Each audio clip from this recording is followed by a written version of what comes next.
Fakultas Seni Pertunjukan Institut Seni Indonesia atau ISI Denpasar menyudisium 25 calon wisudawan semester ganjil 2016-2017. Calon wisudawan ini akan diwisuda 28 Februari 2017 mendatang di Gedung Cita Kelangan Kampus ISI Denpasar.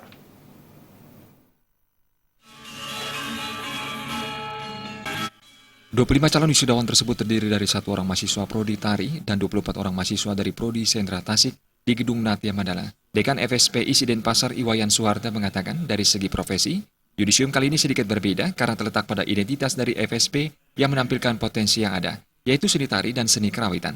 Tujuannya untuk memberikan atensi dan apresiasi kepada seni itu sendiri dan kemampuan yang dimiliki oleh mahasiswa. Suharta berharap calon wisudawan dapat mengabdikan ilmu seninya di tengah-tengah masyarakat dan dengan kemampuan mereka masing-masing bisa menjadi sumber insan yang berguna bagi masyarakat dan negara.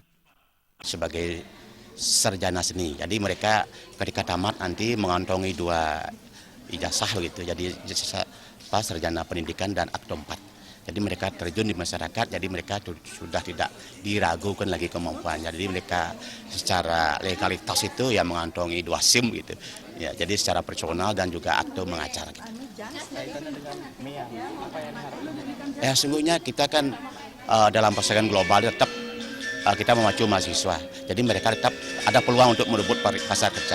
Jadi kendati pun mereka sekarang statusnya adalah sebagai mahasiswa dan hari ini yudisium, mereka sudah ada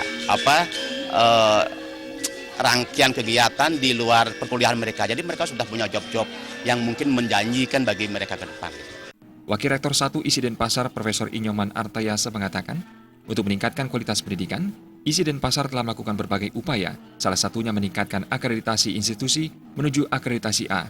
Selain itu, dalam penerimaan mahasiswa baru, ISI Denpasar juga sudah menerapkan sistem seleksi bersama masuk perguruan tinggi negeri dengan sistem dan kualitas pendidikan yang sudah terencana. Artaya berharap calon wisudawan diharapkan mampu berkarya di masyarakat dengan hasil karya yang memiliki identitas jelas dan keindahan dengan nilai-nilai yang terkandung di dalamnya. Untuk meningkatkan kualitas secara formal, sekarang kita sudah menuju akreditasi A yang dimulai dari akreditasi program studi yang selama ini sudah mendapat nilai B. Sekarang kita tingkatkan dan nanti ujung-ujungnya adalah akreditasi institusi begitu. Dengan akreditasi ini sudah tercermin bahwa kita sudah mengelola pendidikan ini dengan baik gitu. Jadi itu yang pertama-tama kita tingkatkan dan mudah-mudahan nanti yang lainnya juga menyusul. Dan satu hal lagi bahwa sekarang kita sudah mulai menerima mahasiswa dengan sistem yang nasional benar, SMBPTN. Kita sudah masuk ke jaringan itu. Kalau dulu kita memang secara lokal saja. Nah sekarang kita sudah mulai tingkatkan ke. Yudisium Fakultas Seni Pertunjukan ISI Denpasar menetapkan 3 lulusan terbaik, diraih Iputu Rahayu Devitasari dengan IPK 3,96, Nilu Ade Cahyadi IPK 3,96, dan Kadek Paramita Hariswari IPK 3,96. Putu Ratna, Bali TV.